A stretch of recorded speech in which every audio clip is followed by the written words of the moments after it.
recording, so it's all good.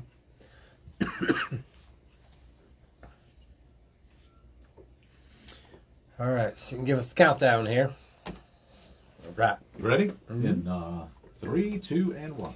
Hey, folks, welcome back to your Frederick Real Estate Update. I am Darren Ahern with RE/MAX Results, and I have with me the man, the one and only from Presidential Bank Mortgage, Terry Kernan. How we doing, buddy? Great. Merry Christmas. I'll say, here we are. Santa Claus Holidays, has happy getting to be Hanukkah. arriving.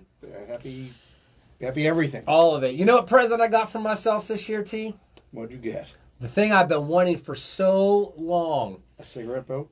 Yeah, that's on the way. That thing's coming down the chimney and tree, and I'm still waiting for that thing. But you know what? I got one on my eye on. I just might have it in the springtime. We'll see. But you're going to laugh. You know, my favorite Christmas movie of all time is Clark Griswold, National Lampoon. All right. One or two? Or? The first one. So I finally got the jersey. I got the hockey jersey with the double zeros, and I finally got the moose glass, not those glass, for drinking in my eggnog now, and I love it. It's great. So I can stand there and look like Clark Griswold, less the Christmas tree and the squirrels and the dog and all the other crazy stuff going on. That's awesome. So, yeah. All right, let's get right on into it here. All right. So one of the things this week, Terry, I'm gonna give a 30-second thing. So when I was on, you know where I grew up, right? You grew up in Pittsburgh. All right, I grew up, and so the gift that we get at Christmas time, or when you're born and all that, of course, is what's the thing that we all get as children in Pittsburgh, you think, or when you're born? You get a what? Well, you definitely get a Steelers jersey at some point in your life. You do. Usually a Jack Lambert game, and everybody except me had a Pittsburgh jersey on. Exactly. But we also get that thing called the terrible towel. And so when you're born, that's what they wipe you off with and all that. And you get one of those. And that's how they kind of serenade you into Pittsburgh. So, we only lived a few miles from Three River Stadium. We attended lots of the games in the 70s and all that. And we had fun time as a kid. So about 10 years ago, my brother, I was up for a game. And we went to the all-infamous monument. And I got to stand and get a picture right where Franco Harris caught that interception, the immaculate reception ball. Wow. And if you've never been there and you've never gotten to see it and get a picture with it, it's really cool. And so therefore, as you guys know, this last week, a little moment of silence that our number 32 retired forever. He didn't just get to make a catch and have the immaculate reception and save and win the game and all that good stuff back in the day, but he made the ultimate catch, and he is dancing and doing a touchdown dance on Streets of Gold. So prayers are with all the family members and all of them and all the people, or my family and everybody in Pittsburgh that's mourning for a few minutes about one of the greatest players of all times, Franco Harris, number 32. Rest in peace. And also this week, we lost another athlete, but on the baseball side, Tom Browning. Yeah. Passed away, who pitched Browning. a perfect game in 1988. And he's first cousins with one of my best friends from high school, Grant Wagner. And Grant, he pitched at 1988, and he passed away. He was only 62. So sad. Thoughts and prayers go out to the Wagners, the Brownings, and the whole family there. But throwing a perfect game. I mean, That's what tough. a feat! What a feat! Yeah, every pitcher's dream, isn't it? Yeah, and we were like right there with him when he pitched it. Not with him there, but when it happened, we were all like so pumped for him because it was Grant's cousin. So yeah. Pretty cool. Yeah, all the fun stuff. He passed away, and that's so sad as well. So. All right, and so Merry Christmas, everybody. I'm going to say Merry Christmas. I think to my son, he gave me a little text. I think he's going to be stranded still in British Columbia and maybe not make it home for the holidays. Apparently, they got a few feet of snow and 60 below zero, so be safe, son. Have fun out there. Say hi to Santa as he comes down. Watch planes, trains, and automobiles. Exactly. So there you go. All right, inventory real quick, T. 366 is our active homes on the market. 196 resales and 170 new construction. So, man, them two are getting neck and neck again and crazy. But this is the big one. Average days on the market, 66 now. It skyrocketed this week in the median. 6 days. Yep. It went up 6 days in just 1 week. So that is really hello. Average median price $495, temporary off the market $49, coming soon $25. And pending under contract 454, and the last sold 30 days 301. And so there are the numbers. So, all right, what's happening in the mortgage world? What are you seeing? So what we're seeing, or what we're feeling, is the rates went up last week, and the rates went up to the prime rate on the prime rate. So now the prime's at 7.5%, which means that doesn't mean that our rates are going to go up, but that number had already been settled with the mortgage market. So our rates did not jump up. They jumped up a little bit, but they're going to come back down a little bit. But the thing that I'm starting to see is stability. And what's happening with stability is I'm starting to see people get back on the phone, make the calls. Hey, I want to buy in the spring. I want to get ready. I want to figure it out. And the one thing that they all are saying to me is, I know rates have gone way up. I just want to make sure that I can afford it. And, go back to, marry the house, date the rate. And that's kind of the theme. So I'm talking to them about buy downs. I'm talking about them about adjustable rates. So what's going on the national scene is a couple things. Is new home sales are down 7.7%. This is all nationally. Last month. That's the 10th month in a row that we've seen a decline. And basically what we're seeing is 10 months in a row. Now that's down from a year ago. New home sales are down, or not new home resales are down 35.5%. And so that decline that we've seen the last 10 months, that's the largest decline. It hasn't declined that many months in a row since 1999. Since 99. Since 99. So think about I wasn't in the business yet, brother. No. I was 4 years away from it. No. In 1999, yeah. So it's been a while since we've kind of seen what we're seeing right now. But here's the good news. On average, across the country, home values have gone up in 2022 by 3.5%. So the demand is still there, which is keeping the prices high. Yeah, it still is. So what this signals to me is no supply. Yeah, that's it. Zero supply. Mm-hmm. And the numbers that you read just for Frederick County show no supply. Right. There's nothing. It's There's not even a nothing. month. It's a month, and that's the whole thing. Normally, a balanced market is five months of inventory is a balanced, not a seller's, not a buyer market. And so we're in a full. Here's what's interesting, like you said, that dynamic. We are in an absolute, continued, still full-blown seller's market.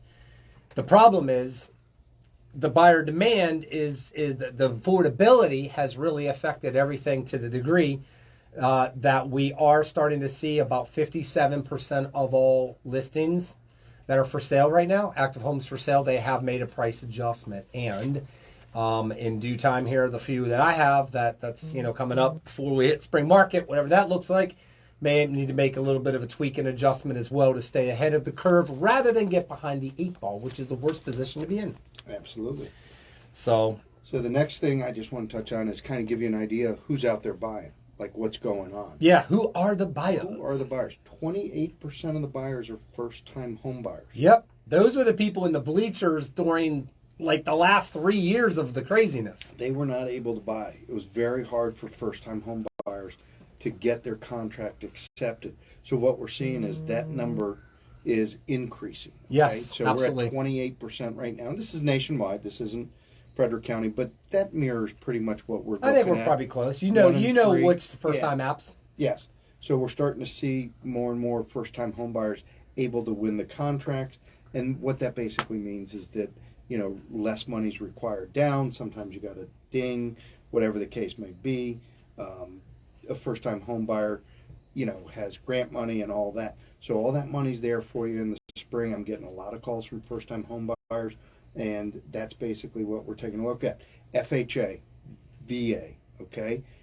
USDA. USDA is less than 1%, as I've said, but FHA and VA are still running at around 13.5% for FHA loans, 12% for VA loans. So we're running around 1 out of 4 are FHA, VA, which has not really wavered since the rate started going up. Okay? Yeah. So that number has kind of stayed in the same pocket. 1 out of 4 deals right now are FHA and VA. So during that crazy time, first-time home buyers were shut out, and also FHA deals were being shut out by all the multiple contract offers. So that's a big sign that they're coming back. And I think, I believe what I'm feeling is that we're going to have a very busy January. I do too. Feel that the demand's going to be there. The psychological part about the rates is, the farther away you get from that 3% that we were selling and 2.75, the farther away you get from that, the more you forget about it, or you don't think about it as much. Yeah. It's not as fresh in your memory because what we've been selling is 5.5% rates. So Good that's stuff. kind of what we saw and seeing now, and that's kind of how 2022 is wrapping up. Awesome. So one of the things I want to say, obviously, thank you to all of our many thousands of listeners out there. I was just at a gathering with Michael Huff recently here, and he's like, "Hey, Darren, I listen to your program," and his wife right away, she's like, "Yeah, we listen to you all the time," and I saw Jeff out there and some others, and they're all like, "Hey, we listen to you all the time. We catch you and Terry, and thanks for all the great information updates." But to many of the listeners in our area and that aren't even in Frederick in this area, many, like my mom and my family and others and friends of mine on Facebook that listen, and I even have real estate agent friends in California that like to listen to us to see what's happened on almost the other side of the pond. Yeah, is the way you say, the other side of the country. So it's really good. Yeah, and I had a caller, a listener that listens all the time, Tom Brady, and he called and we talked about new construction. Not the Tom Brady. I thought you were going to say, not you mean the guy that made me cry at the Super Bowl? Come No. on now, not that person. I feel bad for him. But Tom and I talked about Yeah. construction of perms. Yep. And he had a lot of questions on construction of perms. So one show we should do about construction of perms and just kind of review because we're going to see more people going towards that in the spring as well. Absolutely. So yeah, we are here. The cool part is, Terry, all the subjects and everything that are in the past 285 programs now are for you guys. And the cool part, Terry, is we literally almost every week get people that are emailing, talking, and asking about subjects and things because there's so much information to cover and all that. And but the biggest thing I find over and over and over again is the educational side I deal with so much, but the time frame we have is to deal with what's happening in real world time and real life scenarios to think about. And this is what's really important. And being that, life on the streets, one of the things that happened this week here in the last couple of days, my stepbrother, he had called me up, and his brother has the house down in Cambridge on the waterfront down there. They bought the house in 2012 for $1.2 million. Okay? So think of this scenario. This is where we want to get people thinking here. You buy a house on the water. It's gorgeous. It's I think it's like almost 4,000 or whatever. I made the printout for it. 4,096 square feet, 4,100 square feet, boat dock, beautiful property right on the bay, on the chop tank right there in Cambridge, right by the parks and all that, and the marinas and things, all that where you come off Route 50 and $1.2 million. They had it appraised just over 5 months ago. Different world. Okay, and guess what that appraisal came in at, Terry? Take a wild guess. A wild guess, 1.85 million. Close. 1.7, Your Honor. Not Okay, bad. okay. Not bad. They put some work on 1.7. And here's the kicker. So they list the property 1.625. They put it on the market for, and 45 days later, they're getting almost no showings, no activity, no nothing, no offers, no anything. And they moved. They're not keeping this thing. Guess where they put the price at now? 1.4. Really? And here's the thing. 97 days on the market. They just got an offer the other day. And it's probably at 1.2. It's 1.05. $1 million. So, $1 million. yikes. That's a dilemma. Yeah, a little bit of a dilemma. I said, yikes. Home's in great condition and checks out good, but how did they not get a better offer by now? And what would you do as a seller if you were my stepbrother? What would you do right now with what's going on? What would I do? What would you do? This is the question we have for all of our listeners. What would you do in this scenario? I would check with my wife. Smart answer. No. Woo, in all Mrs. Claus. seriousness, Yeah. In a situation like this, Yep.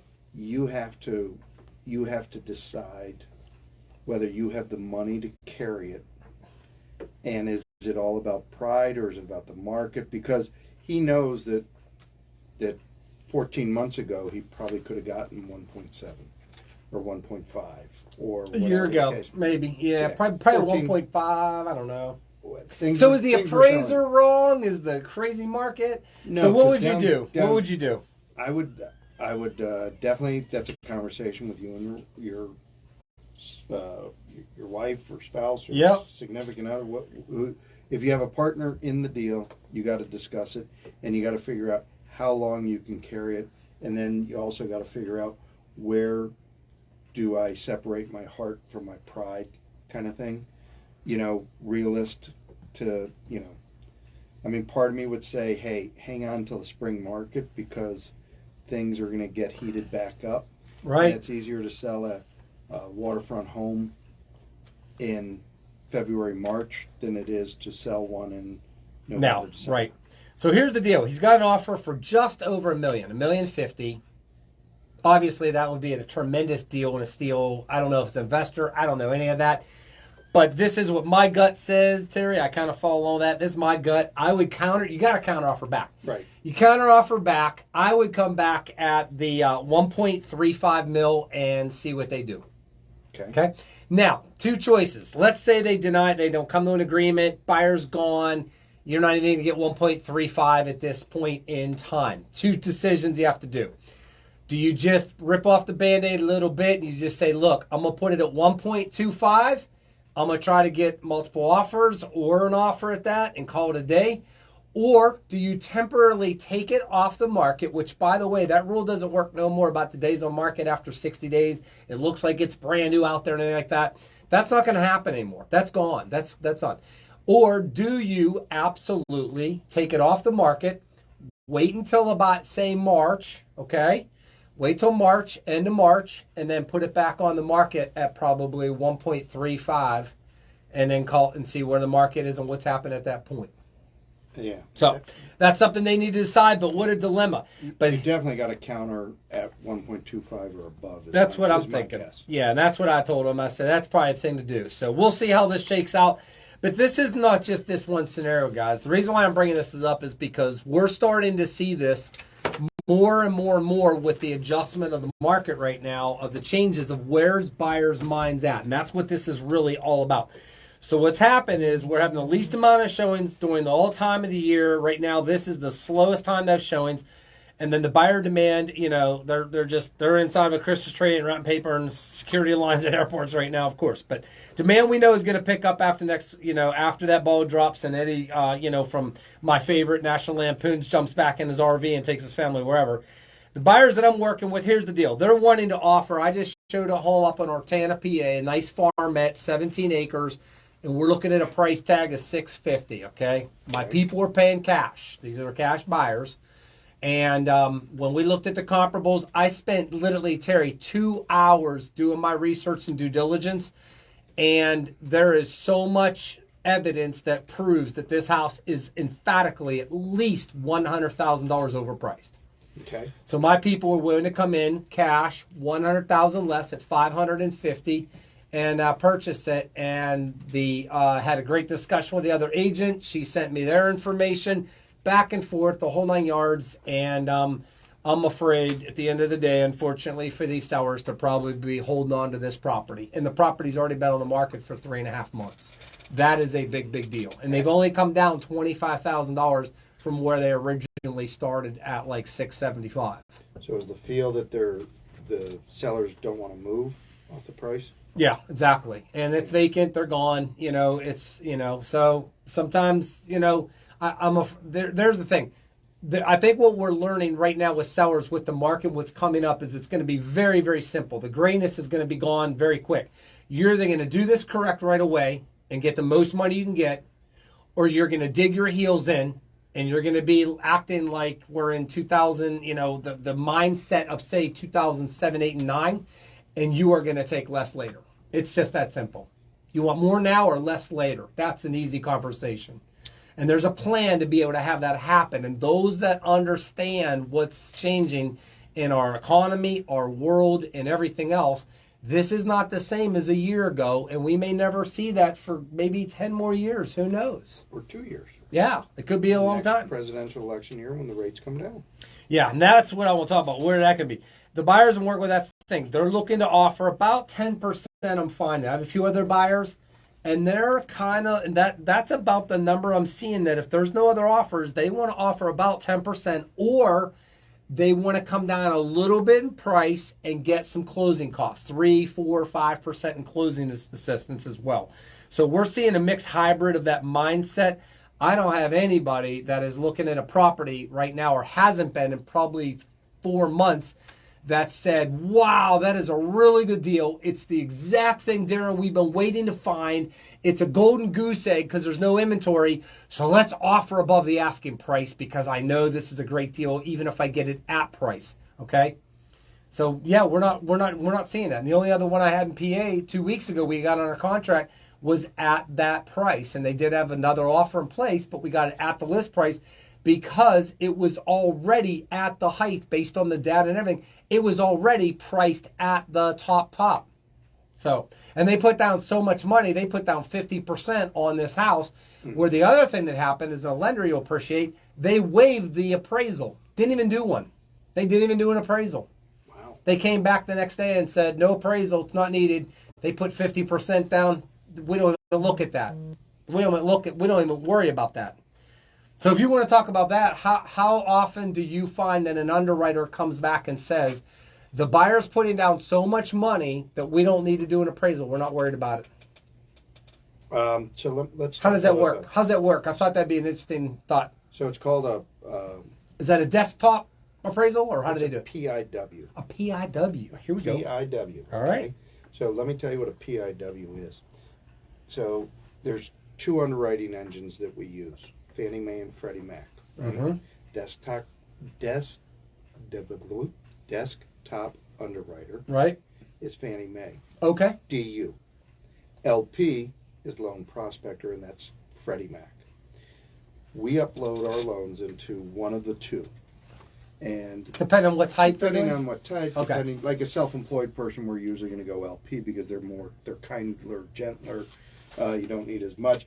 But basically, if somebody's putting money down, somebody has good credit, somebody has good assets, somebody has good job stability, and basically LP or DU will give a property inspection waiver. Okay. Okay? And that basically says exactly what you said. They're putting 50% down. These people are golden. We as a computer, we as an underwriting engine, have done our due diligence and realized that putting 50% down, we are protected on this property, and the value is basically there. Yes. So where we see most PIWs is if somebody's putting 20% down or more. The other place that we see PIWs is we see a tremendous amount of PIWs is when you come in for a refinance, you have a loan to value of 60 or 70% according to what you believe. So you say, well, how much do you think your house is worth? Well, my house is worth $500,000, but I only know 200, and I've got all this equity. And so when we put it into the system, we can actually put it in a little lower, Okay. which will make the computer think that we're overshooting or underestimating. Right. So the computer will say, hey, we don't need an inspection. If these guys say that it's worth 400, our research, the computer's research, says that it's probably worth 400 to 500. So we're basing the value on 400. We don't need an appraisal here.